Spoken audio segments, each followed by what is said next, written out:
आर्य समाज मानसरोवर के यशस्वी प्रधान जी, मंत्री जी, अन्य पदाधिकारीगण, उपस्थित आर्य भद्रजन, प्रिय बच्चों, परम पिता परमात्मा की महती अनुकंपा हम सत्संग में अपना समय लाभान्वित करके और पुण्य का लाभ ले रहे हैं। अपने समय का परम पिता परमात्मा की कृपा होती है, तभी ऐसे क्षण हमें प्राप्त होते हैं।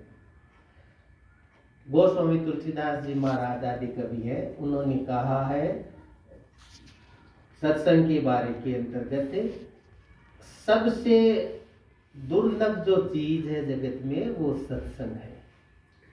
और सब तो सुलभ हो जाएंगी, लेकिन सत्य का साथ हो जाए ये बहुत दुर्लभ है। क्यों? सत्संग से क्या लाभ? बिनु सत्संग विवेक न होई। सत्संग के बिना विवेक उत्पन्न नहीं हो। अब विवेक क्या है? विवेक का अर्थ है अज्ञान से निवृत्ति। और तीन बातें हैं इसके अंतर्गत, वास्तविक ज्ञान की प्राप्ति और अज्ञान की निवृत्ति, इसे कहते हैं विवेक। तो वास्तविक ज्ञान क्या है?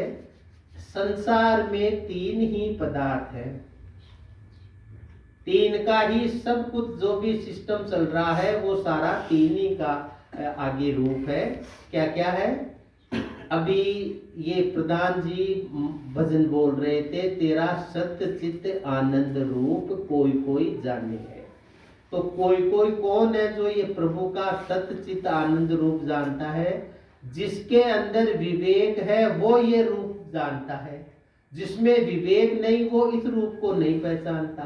किसको? सत्य को, चित्त को, और परमात्मा का जो चेतन स्वरूप और जो प्रकृति इसका दृश्य जगत है उसको सही रूप से नहीं पहचानता। आनंद स्वरूप परमात्मा का स्वरूप है। इन्होंने आगे की कड़ी में लिखा है कि ज्यो माला में सूत, सूत परमात्मा है, उस माला की कड़ी में जीव भी है और ये प्रकृति भी है। लेकिन सबको बांधे रखने का काम कौन कर रहा है? परम पिता परमात्मा कर रहा है। जो इस प्रकार से जानता है उसके सत्य रूप को, चेतन रूप को और आनंद रूप को, वही आनंद को प्राप्त कर सकता है। देखिए, अलग अलग जगह बहुत अलग अलग बातें हो रही है, लेकिन जहां परमात्मा कृपा करता है वहां पर सत्य का साथ होता है। सत्य है वेद, और वेद का भी वह भाषार्थ जो ऋषि दयानंद जी महाराज ने हमें अत्यंत कृपा करके सुलभ कराया। अगर इस रूप को हम नहीं जानेंगे तो हम अज्ञान की तरफ अग्रसर हो जाएंगे। हमारा समय भी व्यर्थ होगा और हमारा श्रम भी व्यर्थ होगा। समय और श्रम दोनों को सार्थक बनाने के लिए हमें सत्संग जरूरी है। अब सत्संग से क्या लाभ होगा? जैसे देखो, वर्तमान की बात बताऊं मैं आपको। अभी मैंने अखबार में पढ़ा था, यूट्यूब पर भी देखा था, ये वो है ना अंबानी परिवार, उसका जो नया आया है वो अनंत अंबानी, उन्होंने साईं बाबा को 5 करोड़ रुपए दान में दिए। पहली बात तो मेरे मन में यह आया, दान तो ठीक है दो, लेकिन ऋषियों ने कहा है, हमारे संतों ने कहा है, जहां भी दान दो वहां पर पहले समझ लो कि जहां दान दे रहे हैं वो दान के योग्य है या नहीं। अब वो शिरडी साईं बाबा की कब्र है तांदमिया की, उसके नाना ने लक्ष्मीबाई को के लिए कितना विश्वासघात किया। अंग्रेजों से मिलकर पीछे का गेट खोल दिया कि वो सारी सेना अंदर घुस गई, आगे सेना पीछे सेना, बीच में लक्ष्मीबाई गिर गई और उनका देखो वो बलिदान हुई देश के लिए। लेकिन ये कोई नहीं देखता, वो 5 करोड़ दिए। दूसरी बात आपको देखो, जहां सत्संग नहीं है ना वहां यह है। सत्संग जहां होती वो पहले ये देखता है अपनी शुभ कमाई है, शुभ जगह जाए, आगे ये लाभ दे समाज को, पूरे हमारा मानव समाज इसमें उन्नत हो, सबको लाभ मिले इसका, ऐसा हमारे को दान दे, तब तो हमारे उस दान की सार्थकता है। अन्यथा फिर दिए जाओ और लिए जाओ, ये तो अपन स्वतंत्र है, किसी को भी कुछ कर सकते हैं। दूसरी स्थिति है हमारे जयपुर में, देखो ये यज्ञ चल रहा है 1008 कुंडी, उसके अंदर ठीक है यज्ञ सारे परिणाम से वो बनाए हुए हैं यज्ञ कुंड, आहुतियां दे रहे हैं, घृत है, सामग्री है, अच्छा है, एक रूप अच्छा है। ऋषियों ने एक ये बता दिया बाह्य रूप, नाटक मान लो, लेकिन ये नाटक ऋषियों का बनाया हुआ भी अच्छा होता है। मनुष्य का किया हुआ नाटक तो न तो किया हुआ अच्छा रहता है, न समझाया हुआ अच्छा रहता है। ऋषियों का तो ठीक है, वातावरण का शोधन हो रहा है और हमारा पवित्र हो रहा है सारा वायुमंडल यज्ञ से, बहुत अच्छी बात है।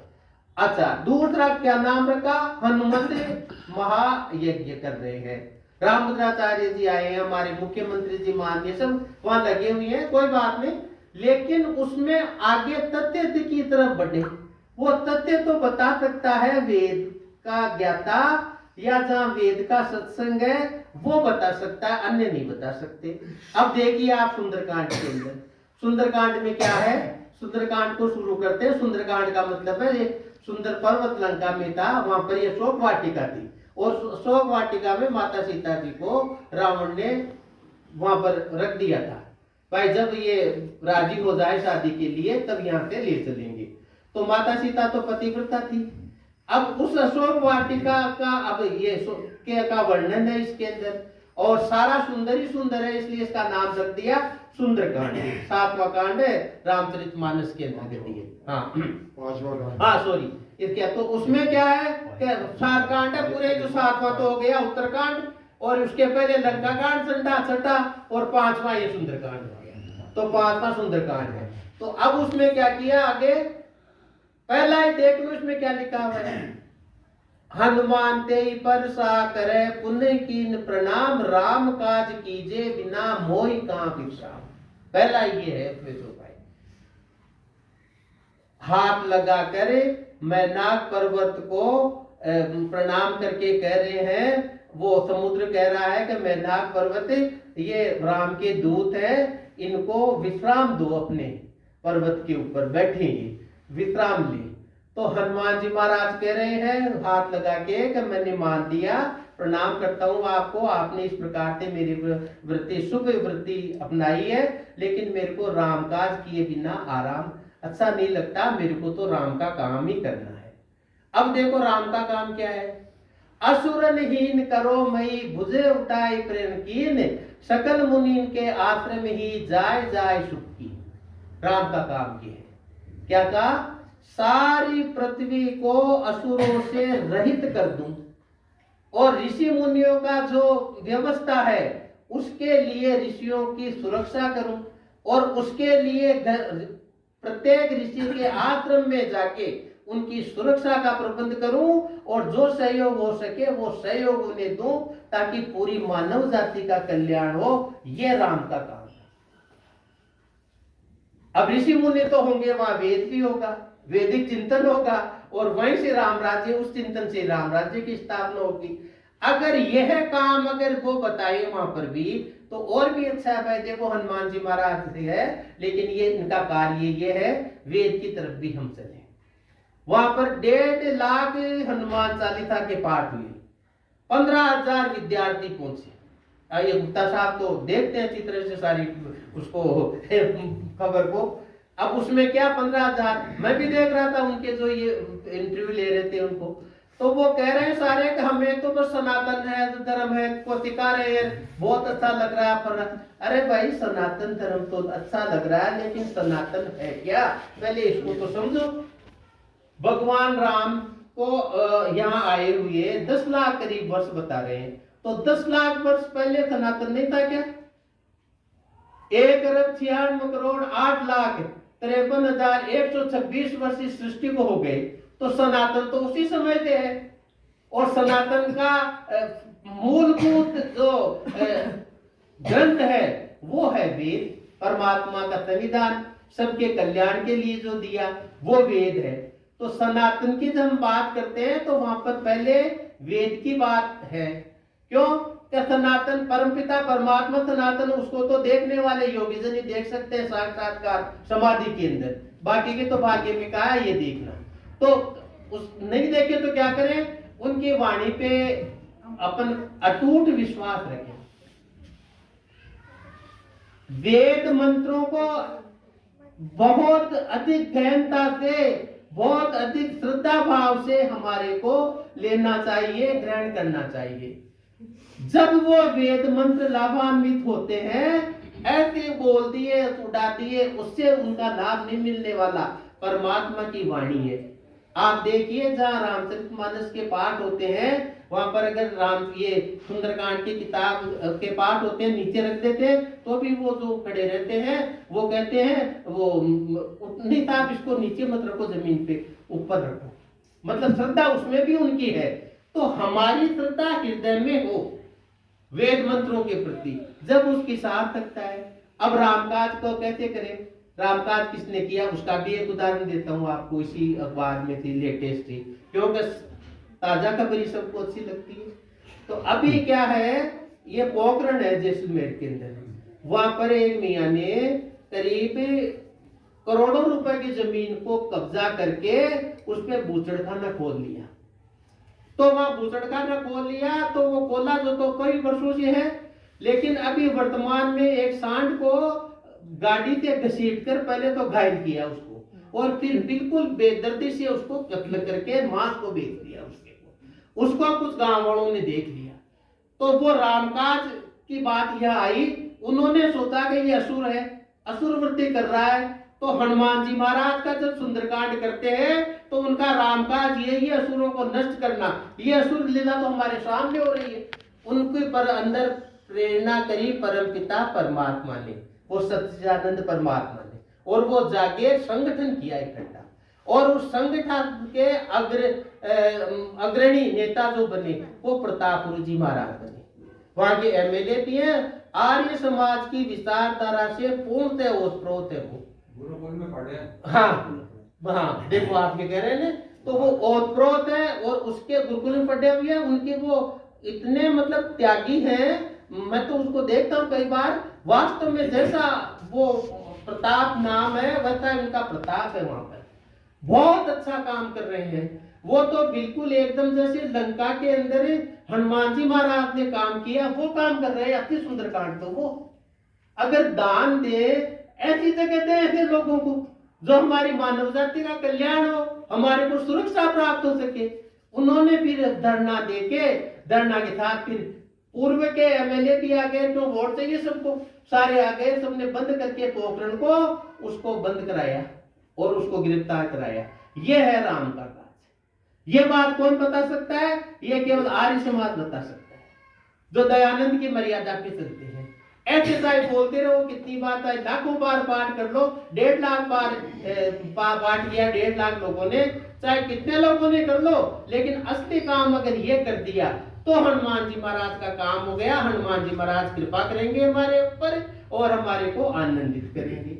ये एक बात आपको उदाहरण रखा, सत्संग का जो विवेक से उत्पन्न होता है सत्संग, उससे हमारा कार्य कैसा होता है, वो ये बात इसमें आई। दूसरी बात इसमें सुंदरकांड के अंदर हम देखते हैं आगे, तो इसके अंतर्गत देखो उसमें जाते हैं विभीषण के घर। विभीषण का अर्थ यहाँ पर ये ले, नीति से भूषित जो जन है वो विभीषण ही है। वेद की जो नीति है उसका अनुसरण जो करने वाले हैं वो विभीषण है, और विपरीत जाने वाले तो फिर रावण ही है। एक ही पिता की संतान है, रावण कोई कम विद्वान थोड़ी था। विश्वेश्वर वो उसका पुलत ऋषि का तो पोता, विश्वेश्वर ऋषि का लड़का, लेकिन उसके और वो उसका उत्पत्ति उसके अंतर्गत जो हुई वो कैक्सी हुई। उसकी कैक्सी राक्षस कुल की थी, राक्षस कुल के, तो उसमें क्या वो वृत्ति भी आ गई। कहते हैं ना डीएनए है, आ जाते हैं गुण, वो देखो वो गुण आके वो वेद पढ़ा हुआ, वेदांत पढ़ा हुआ, और इस प्रकार से गलती कर गया। थोड़ी सी गलती भी बहुत बड़ी भारी हो जाती है विद्वानों की, और समाज हमारी पड़ जाता है उस गलती को, उस कारण उसकी ये गति हुई। अब वो कहते हैं कि हनुमान जी महाराज जब विभीषण के घर में गए तो वहां पर कहते हैं रामा युद्ध अंकित ग्रह शोभा वर्णी न जाए, नव तुलसी को वृंद तय जाक देख हर्ष कपिराय। देखिए आप क्या लिखा, रामायुध। रामायुध का अर्थ तो ये मानते हैं आजकल, तो जैसे श्री राम ये जो भी कुछ करते हैं ये है, या कोई धनुष्मान ऐसे कुछ आयुध जो है उसका निशान बना देते हैं। तो अब असली रामायुध तो क्या है? असली रामायुध है ओम। हमारे यहाँ दर्शनों के अंदर ये आई ये बात, आत्मा रूपी ओम, आत्म ओम का चिंतन करे, ओम रूपी वाण पे बैठ कर ब्रह्म के लक्ष्य तक पहुंचे। ये हमारा लक्ष्य होना चाहिए। अगर ये लक्ष्य है तब तो ब्रह्म तक पहुंच जाएंगे। तो प्रत्येक घर में रामायुध का अर्थ है ओम लिखा हुआ रहे, तो वहां ये पता लग जाता है कि ये ओम का चिंतन करने वाले इस घर में निवास करते हैं।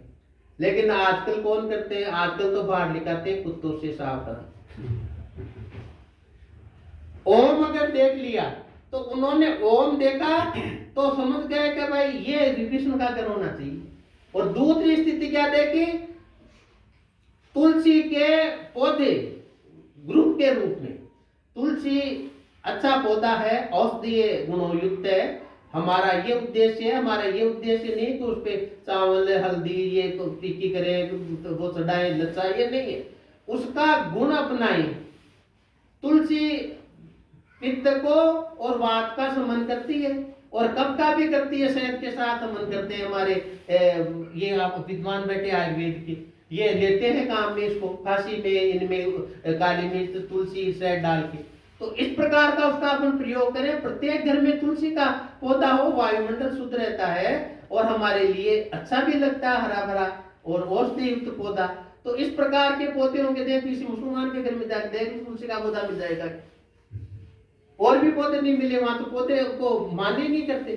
तो ये जो चीजें देखी तो उसने देखा इस घर के लक्षण से तो यहाँ पर विभीषण का घर यही होना चाहिए। और वास्तव में वो गए और वो देखा, और विभीषण जी ने देखा तो वो जो एक हमारे सामने दिव्य आकार लिए हुए, दिव्य उसका ओरा लिए हुए कोई जन आते हैं, अच्छे शिष्ट जन आप्त विद्वान, उनके ओरे से हमारी को खुशी मिल जाती है।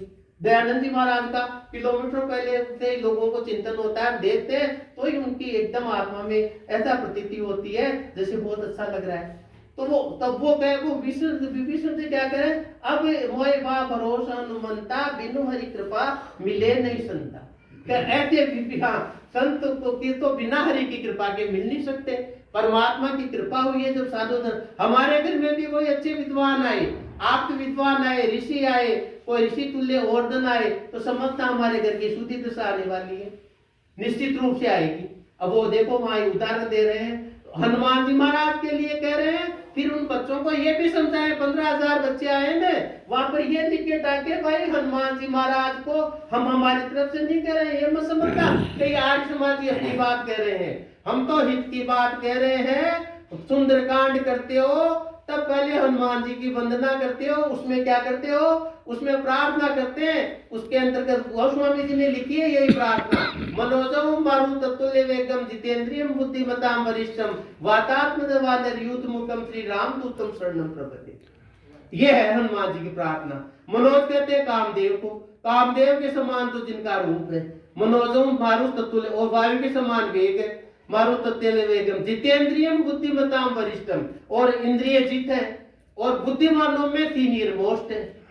ऐसे विवेक से संपन्न, ऐसे विद्वान हनुमान जी महाराज बंदर नहीं, विवेक विभूषित थे। उनके ऊपर चेहरे पे ब्रह्मचर्य का तेज था, इसलिए लाल दे लाली से कह दिया। और हम तो कहते हैं ये उसमें तो हनुमान चालीसा में तो लिखा, लाल दे लाली लते अरुदर लाल लंगूर, भद्र दे दानव दनन जय जय जय कपिसूर। अरे नहीं, ये देखो ये स्टार्टिंग में लिखा हुआ, इसके अनुसार चलो। उनके ऊपर लालिमा न तो कोई क्रीम की लेपी हुई थी, न कोई वैसी बंदरों की लालिमा थी। उनके ऊपर ब्रह्मचर्य का तेज का ओज था चेहरे के ऊपर, चेहरा बिल्कुल ललायमान लगता था। सौर्य ऊर्जा के बहुत बड़े वैज्ञानिक ज्ञाता, उनको उस रूप से लो, ठीक है सुंदरकांड करो, क्योंकि अब अपन देखते हैं सभी ग्रंथों के अंदर प्रक्षेप है। प्रक्षेप को छोटे और वेद का जो तत्व है उसको ग्रहण करें, तो वो हमारे लिए ग्रहणीय है, हमारे बच्चे ग्रहण करें। और उनको ये कहें कि इस प्रकार से ब्रह्मचर्य से युक्त हमारी बच्ची नव युवक पीढ़ी हमारे बच्चे और वेद का अध्ययन करें, शरीर को बलिष्ठ बनाए। सबसे पहले बलिष्ठ बना के आत्मा को बलिष्ठ बनाने के लिए वेद का चिंतन करें, क्योंकि वेद के अंदर कहा परमात्मा अंदर बैठा हुआ शक्ति देता है, बाहर से शक्ति आरोपित नहीं करता। अगर ये भाव बच्चों में आएंगे तो बच्चों में निडरता आएगी और बच्चे आगे ग्रहण करेंगे अच्छी बातें। तो ये बातें भी वहां लेके अगर टांगते कोई वहां के लोग आयोजक तो ज्यादा अच्छा लगता, इसमें विरोध भी नहीं है। तो इस प्रकार की बात तो हमारे वेद की तरफ जात भाई, वेद को तो देखो कहां बोल रहे हो, वेद को, वेद तो वर्णाश्रम नित्यधर्म वेद पद लोग चले कदा पावई सुखी नहीं भाई शोक न रोग। राम राज्य की सबसे पहली विशेषता यही है, वेद के अनुसार लोगों का आचरण हो। तो ये बातें उनको बताते हैं, तो उनको पूछते हैं कि तुम्हारा ग्रंथ कौन सा धार्मिक, बच्चे कहेंगे रामचरितमानस रामायण, यही तो कहेंगे रामायण है। और उस समय क्या कहते कहेंगे बच्चे, हमारा प्रमुख ग्रंथ है वेद। तुम्हारे भगवान का क्या नाम है, ओम। तुम्हारा भगवान का रहता है, सर्वत्र व्यापक है हमारा भगवान। कैसा है, निष्पक्ष न्यायकारी है वो, इसी प्रकार का पक्षपात रहित न्याय करता है। और क्या करता है, वेद का ज्ञान देता है जो सबके कल्याण के लिए अत्यधिक आवश्यक है। और क्या करता है, अच्छे बुरे कर्मों का देखता है, फल देता है उसी के अनुसार। ये हमारे परमात्मा की विशेषता है। और क्या प्राप्त देता है, अंदर से हमारे को प्रेरणा देता है, उत्साह देता है, आनंद देता है।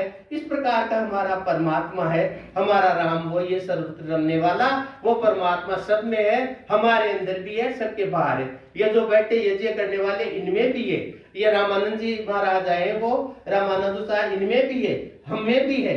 वही हनुमान जी में थे, वही सब जगह थे, राम राम। तो सबके अंदर राम, अंदर भी राम बाहर भी राम। तब हमारी देखो सार्थक होती राम कथा, हनुमान कथा, हमारा वेद का चिंतन जाता तो ज्यादा, सबसे ज्यादा लाभान्वित होगा। और मैंने कह दिया सत्संग से जो करना क्या है, केवल रटना नहीं। वो प्रतापपुर जी महाराज ने जो काम किया, ऐसा काम करेंगे जब हमारा समाज सुरक्षित रह सकेगा, समाज सुरक्षित रहेगा तो परिवार सुरक्षित रहेगा।